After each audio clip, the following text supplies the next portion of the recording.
Hai guys, Bos Darling di sini.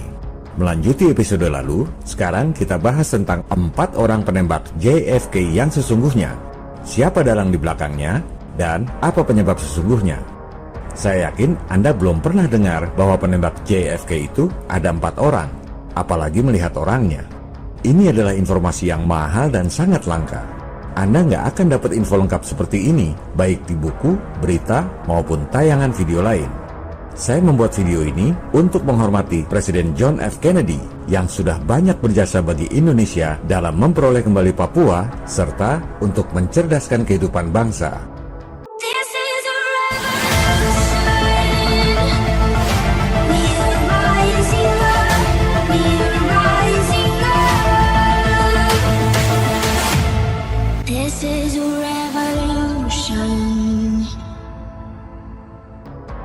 Pembunuhan Presiden Kennedy masih terus jadi perbincangan selama 60 tahun lebih karena penjelasan resmi versi pemerintah memang nggak masuk akal.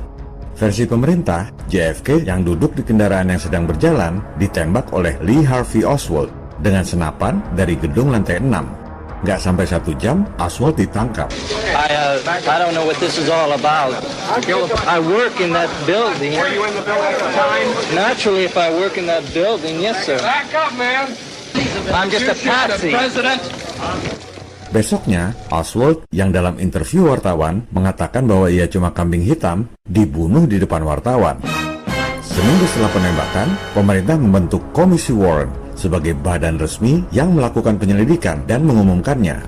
Komisi Warren itu beranggotakan antara lain Allen Dulles, mantan direktur CIA yang dipecat oleh Presiden Kennedy. Ini membuat aroma busuknya semakin tercium. Gimana mau objektif?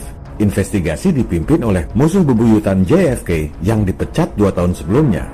Mau menyelidiki benar atau mau menghilangkan jejak? Tentang sepak terjang Allen Dulles, sang jenius strategi tapi jahatnya nggak ketulungan, sehingga dijuluki Incubus, yaitu iblis yang suka menyetubuhi wanita ketika tidur. Sudah kita bahas di episode 39.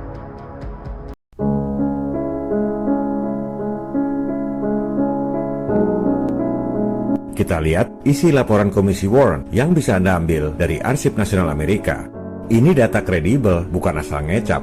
Disebut bahwa 1 butir peluru masuk ke tenggorokan JFK, nimpa tulang belakang, mantul lagi kena kepala JFK.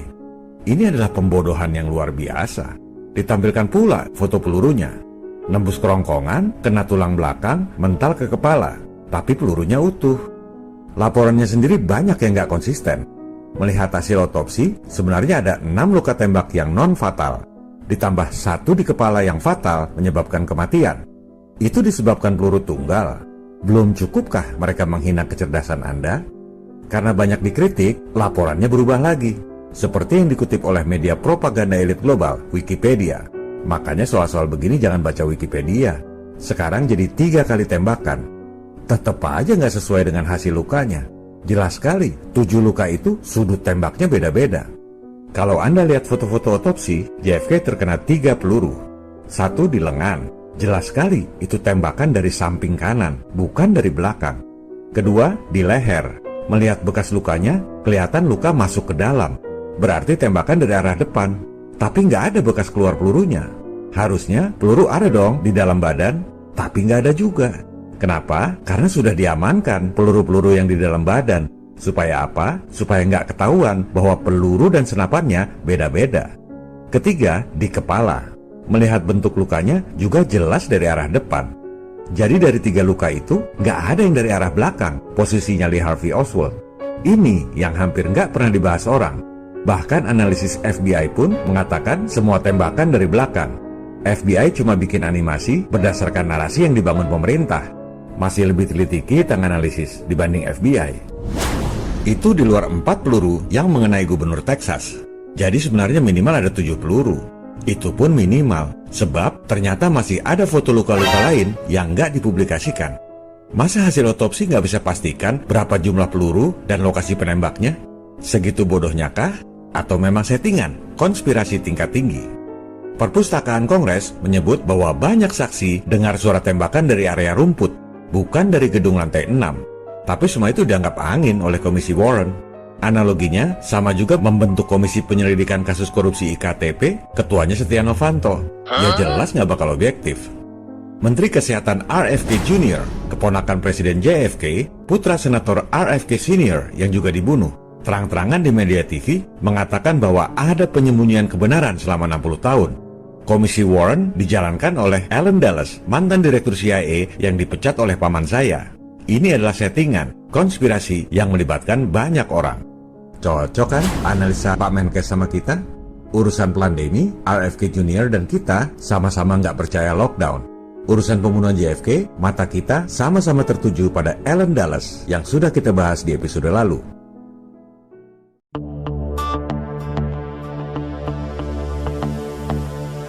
Bagaimana CIA mengatur plot pembunuhan yang sempurna itu? Ini tingkat kesulitannya sangat tinggi, sebab targetnya bergerak. Biasanya penembakan presiden itu targetnya diam, jadi mudah. Presiden Abraham Lincoln lagi duduk ditembak, atau Ronald Reagan lagi jalan ditembak, itu pun meleset. Donald Trump lagi pidato ditembak, itu pun meleset.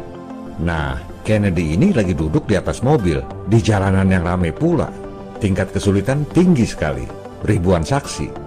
Sebagai arsitek, Alan Dulles sebenarnya bisa tentukan sendiri kapan dan di mana pembunuhan dilakukan. Kenapa cari yang susah? Dia sengaja mau menunjukkan kelasnya sebagai jenius intelijen. Dia dendam kesumat dipecat dan mau membuat pembunuhan Kennedy sebagai masterpiece, mahakarya yang akan dikenang orang sepanjang masa. Dulles biasa bunuh sekjen PBB, bunuh kepala-kepala negara di luar negeri. Rakyat Amerika nggak ribut karena nggak lihat. Ini di kampung sendiri, bos. Masterpiece. Nggak ada cerita gagal, harus berhasil. Settingannya harus benar-benar matang. Gimana caranya? Kita masuk ke cara berpikir si jenius intelijen yang jahatnya minta ampun itu.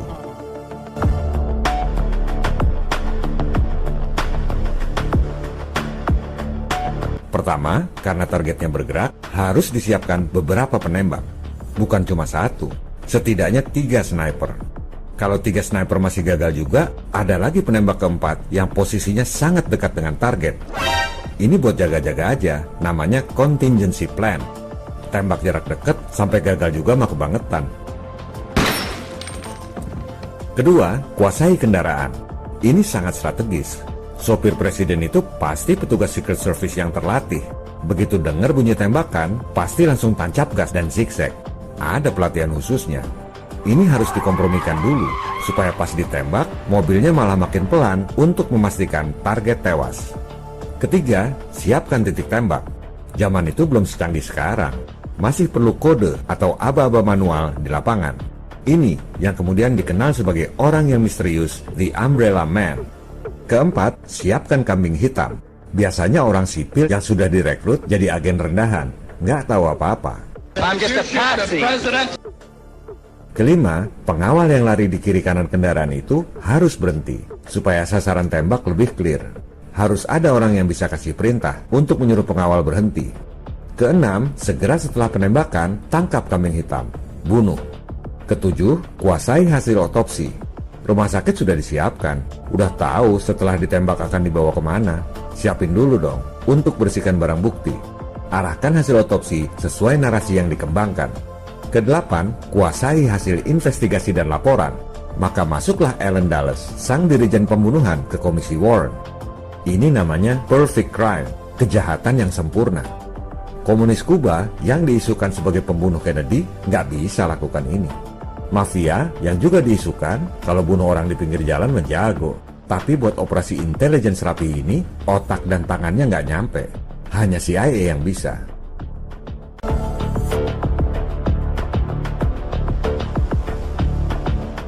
Mari kita saksikan detik-detik penembakan. Sesuai rencana, beberapa ratus meter sebelum titik penembakan, pengawal yang lari di kiri kanan kendaraan disuruh berhenti. Itu pengawal juga nggak tahu apa-apa. Mereka heran dan frustasi kenapa disuruh berhenti.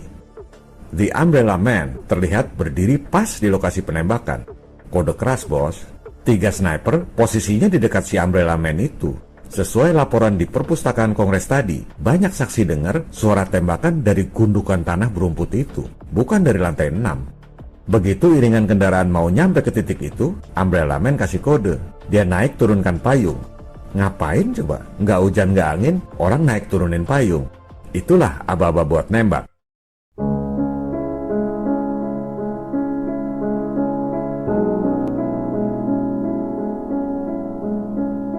Melihat kode sandi payung, supir langsung pelankan laju mobil, masuk ke area kode plang dan umbrella man.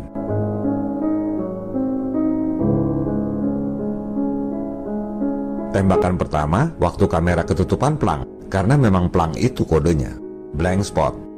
Nah, itu kelihatan payungnya. Kennedy sudah tertembak dan pegang tenggorokan. Di sebelah umbrella man, ada lagi orang baju putih, kasih kode sandi. Tangannya diangkat, kasih aba-aba. Gubernur kena tembakan yang meleset.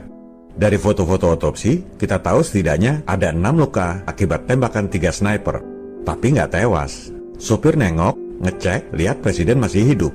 Terpaksa dia beraksi sebagai contingency plan. Tangan kirinya pegang pistol. Ini pistolnya. Dia tembak kepala presiden dari jarak dekat.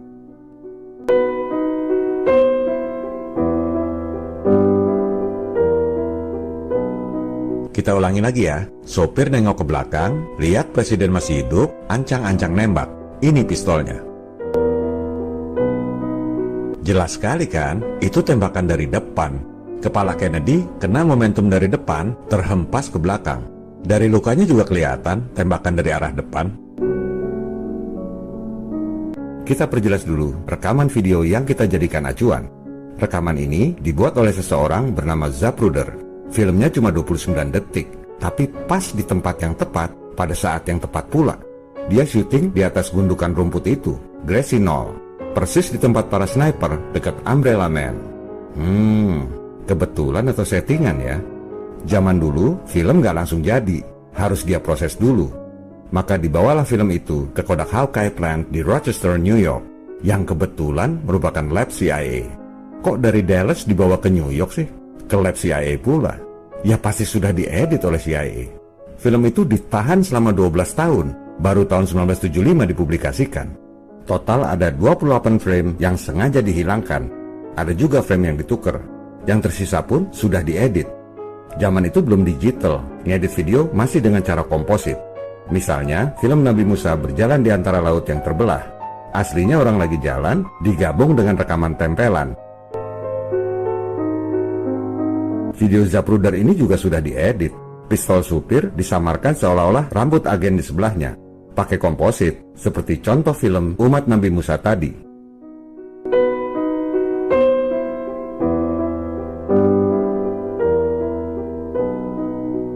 Kembali ke momen penembakan. Setelah kena beberapa peluru sniper, kepala Kennedy bersandar ke kiri ke bahu ibu negara, Jackie Kennedy. Wajah presiden otomatis menghadap ke kiri ke bahu Jackie. Ditembak supir dari arah depan kiri, yang kena ya kepala sebelah kanan.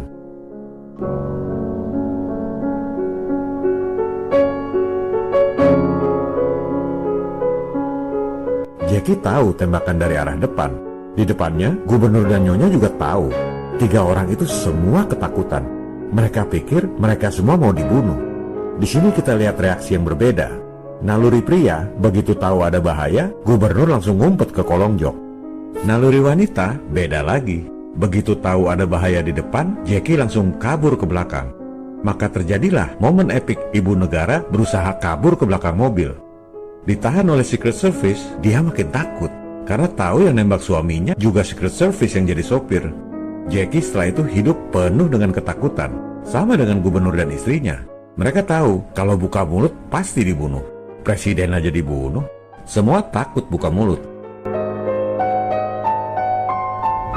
Jangan heran kalau hal-hal seperti ini selalu dibantah oleh buzzer pemuja elit global.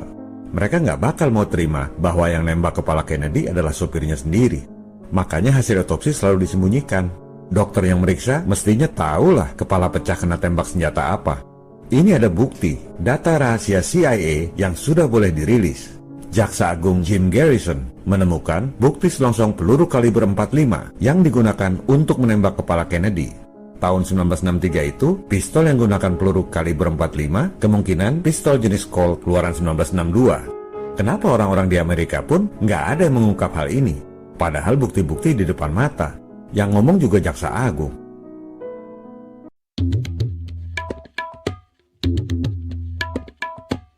Kita lihat rekaman video lain, diambil dari arah yang berlawanan dengan Zapruder, yaitu di seberangnya. Setelah penembakan dan iring-iringan lewat, lihat, kamera langsung nyorot ke bukit berumput. Dia nyari siapa yang nembak. Karena bunyi tembakan sniper sumbernya dari situ. Orang-orang pun pada lari menuju gundukan berumput itu.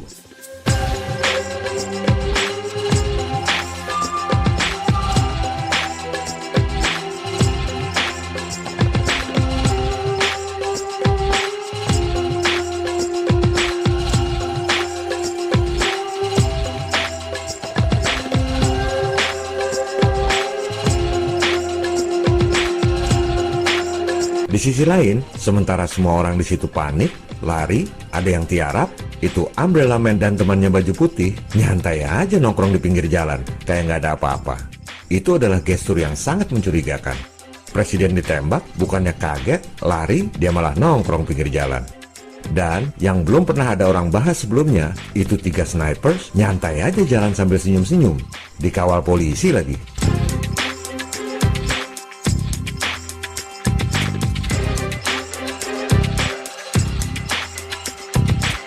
Info mengenai 4 penembak JFK ini, 3 snipers dan 1 sopir, saya peroleh dari 2 sumber yang sangat kredibel.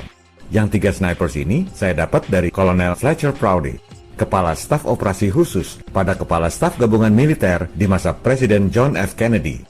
Bukan kaleng-kaleng, bos. Ini orang kepercayaan Presiden Kennedy. Sangat kredibel dan dihormati orang karena memiliki integritas yang tinggi. Prouty 9 tahun kerja di Pentagon, menjalin kerjasama erat dengan banyak tokoh-tokoh berpengaruh, termasuk dengan Direktur CIA Allen Dulles. Ia bahkan ditunjuk jadi orang pertama yang mengepalai koordinasi antara CIA dan Angkatan Udara. Dalam tugasnya, Prouty juga bekerja sama erat dengan kantor Cover and Deception, Departemen Pertahanan. Kalau diterjemahkan, kantor kedok dan tipu muslihat. Tuh kan, begitu cara main intel militer. Kerjanya ya begitu, bikin strategi tipu muslihat. Jadi, kalau ada yang menghina Anda dengan ejekan teori konspirasi, suruh dia jalan-jalan ke Amerika. Di Departemen Pertahanan, ada kantor bidang kedok dan tipu muslihat. Itu bagian dari fungsi intelijen. Yang suka ngatain teori konspirasi adalah orang yang nggak punya intelijen alias kecerdasan. Fletcher Prouty, yang sangat akrab dengan Allen Dulles, tahu persis bagaimana cara bermain kotornya CIA. Dia adalah pengkritik CIA yang vokal. Dia cerita, sebulan sebelum pembunuhan JFK, dia tiba-tiba ditugaskan ke Antartika oleh Jenderal Lansdale, komplotan Dulles. Mungkin supaya persiapan operasi pembunuhan nggak bocor. Padahal di Antartika dia nggak ada kerjaan apa-apa. Ia baru dipulangkan dari Antartika sehari sebelum pembunuhan. Pas pembunuhan terjadi, dia masih dalam perjalanan pulang ke Amerika. Setelah pembunuhan presiden, para peneliti intelijen mengkaji ribuan foto pada hari kejadian. Ribuan foto itu dikumpulkan dalam lini waktu sehingga bisa dianalisa. Satu persatu dipelajari dengan cermat. Nah, dari ribuan foto di hari kejadian itu, yang paling menarik buat mereka adalah foto-foto tentang 3 orang ini. Mereka cari tahu siapa orang-orang ini, ngapain ada di situ. Diperoleh info bahwa 3 orang itu dipindahkan dari sebuah mobil box di TKP Dealey Plaza, diantar oleh polisi ke kantor sheriff. Tapi nggak ada catatan penangkapan atau apapun. Kalau ditangkap polisi kan ada catatannya. Berarti mereka bukan ditangkap, tapi justru dikawal oleh polisi ke kantor sheriff. Foto-foto ini diambil pas di gedung tempat Lee Harvey Oswald dituduh nembak presiden. Para intel militer bilang, serial foto 3 orang ini adalah yang paling menarik dari ribuan foto yang lain. Ada yang sangat nggak beres dengan foto-foto ini. 3 orang ini baju dan sepatunya necis. Berarti bukan orang susah. Ribuan orang pada panik, 3 orang ini benar-benar jalan santai, nggak peduli dengan keadaan. Semuanya nunduk, nggak mau eye contact dengan orang lain. Polisinya juga pakai earphone. Dan foto yang satu ini adalah yang paling menarik buat para intel. 3 orang itu berpapasan dengan seseorang. Dia adalah Jenderal Edward Lansdale, komplotan Allen Dulles, bosnya Prouty yang nugaskan dia ke Antartika. Ngapain ini orang ada di situ? Dan lucunya, berpapasan dengan sang jenderal, meski kepalanya tertunduk, si orang misterius itu malah senyum kecil. Bahasa tubuhnya seperti mengatakan, beres kan bos? Polisinya juga sama, meski nggak bertatapan mata dengan sang jenderal, bibirnya senyum juga. Semuanya seperti bangga melapor, operasi sukses bos.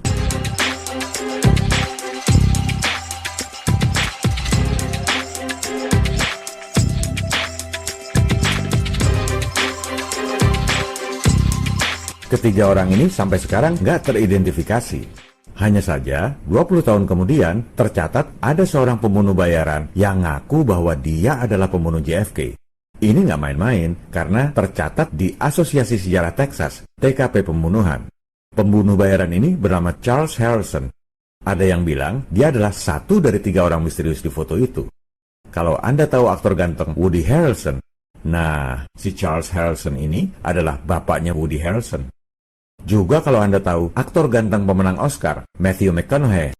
Alright. That's amazing. 3 out of 4. Ibunya sendiri ngaku bahwa Matthew itu adalah anak hasil perselingkuhan dia dengan Charles Harrelson. Jadi 2 aktor ini, saudara sebapak lain ibu. Woody anak bener, makanya pakai nama Harrelson. Matthew anak hasil selingkuhan. Suaminya juga nggak tahu. Playboy juga ini pembunuh bayaran.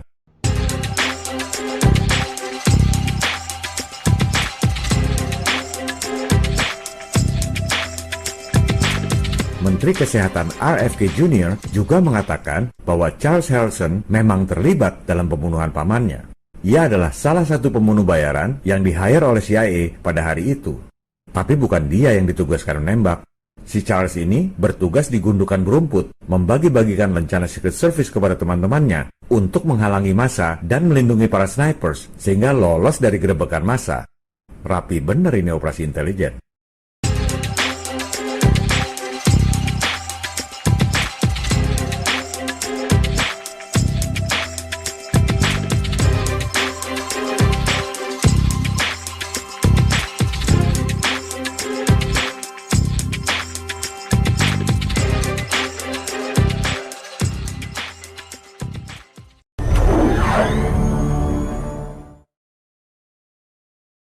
Info tentang sopir yang nembak JFK ini saya peroleh dari Bill Cooper, mantan intel militer yang muak dengan elit global dan berubah jadi aktivis pembongkar kebusukan elit global. Cooper sendiri akhirnya tewas ditembak polisi 2 bulan setelah 9/11 karena ia adalah aktivis yang paling getol membongkar bahwa Osama bin Laden adalah settingan CIA. Jangan lihat Wikipedia, itu media elit global yang disetting untuk menjelek-jelekan para pejuang kebenaran. Lihat dong di file FBI. Ada tuh file tentang Bill Cooper. Tahun 1970-an, Bill Cooper yang merupakan perwira intel keamanan Angkatan Laut punya akses ke dokumen-dokumen top secret CIA, Secret Service, dan Divisi 5 FBI. Ia baca dokumen-dokumen top secret bahwa yang bunuh JFK adalah sopirnya sendiri, petugas Secret Service. Jadi dasarnya adalah dokumen-dokumen top secret, bukan opini dia. Juga bukan netizen nebak-nebak lihat film, terus beropini dan berasumsi sendiri. Ini penting loh, harus tahu dasarnya. Jadi tentang 4 penembak JFK ini, sumber infonya sangat kredibel. Yang 3 snipers adalah hasil investigasi tim intel di bawah Chief of Operations, kantor gabungan kepala staf militer. Kalau di Indonesia, kantor Panglima TNI. Yang driver penembak dasarnya adalah dari dokumen-dokumen top secret di CIA, Secret Service, dan Divisi 5 FBI yang dibongkar ke publik oleh Bill Cooper.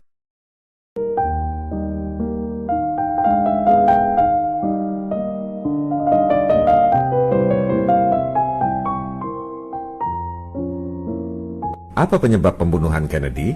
Apakah karena Freeport seperti yang kita bahas di episode lalu?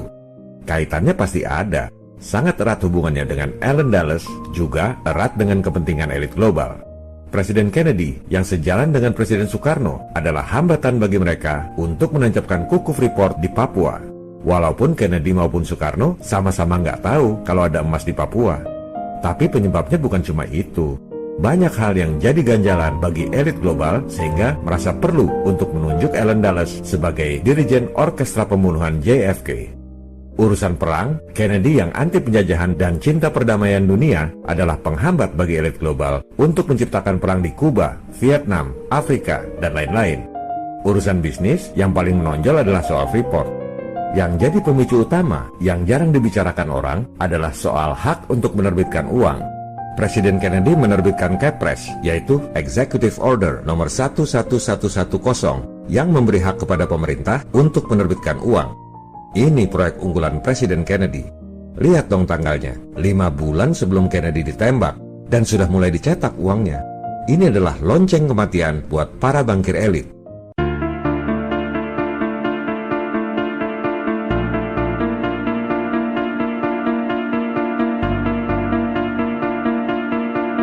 seperti kita tahu, semua pemerintah di dunia nggak boleh menerbitkan uang sendiri. Yang punya hak monopoli adalah bank sentral yang dikontrol oleh elit global. Kalau di Amerika, bank sentralnya Federal Reserve. Makanya kalau Anda lihat uang dolar, tulisannya Federal Reserve Note, capnya hijau. Nah, uang dolar yang diterbitkan oleh Kennedy tahun 1963 itu, tulisannya United States Note. Uang yang diterbitkan oleh pemerintah Amerika, capnya merah.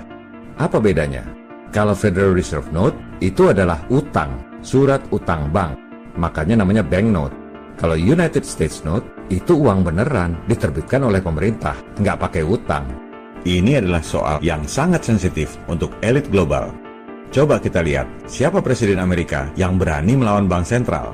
Tahun 1835, Presiden Andrew Jackson menghentikan konsesi bank sentral Rothschild, ditembak. Untung nggak tewas. 30 tahun kemudian, Presiden Abraham Lincoln 1865 juga nyetak duit sendiri untuk biayai perang saudara. Ia pun tewas ditembak. Dan Presiden Kennedy Juni 1963, 5 bulan sebelum ditembak, juga terbitkan dolar yang cap merah itu. Ini akan jadi efek bola salju ke negara-negara lain. Pada ngikut Kennedy semua, pemerintah nyetak duit. Maka hancurlah semua tipuan Illuminati soal uang. Ini penyebab pembunuhan Kennedy yang paling masuk akal.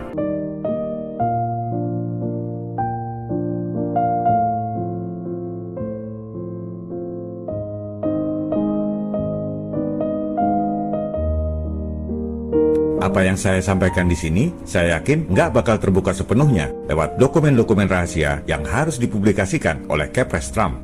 Kenapa? Karena dokumen-dokumennya udah dimusnahkan duluan. Percuma dibuka ke publik kalau yang paling penting udah dimusnahkan duluan. Oleh sebab itulah saya membuat video ini sebagai penghormatan kepada Presiden John F. Kennedy yang sudah banyak membantu Indonesia sehingga Papua bisa bersatu lagi dengan kita, serta untuk mencerdaskan kehidupan bangsa. Rest in peace, Mr. President. Semua kebaikan yang mereka lakukan untuk rakyat tak akan pernah sia-sia. Sebab apa yang kita lakukan dalam hidup bergema dalam keabadian. What we do in life echoes in eternity.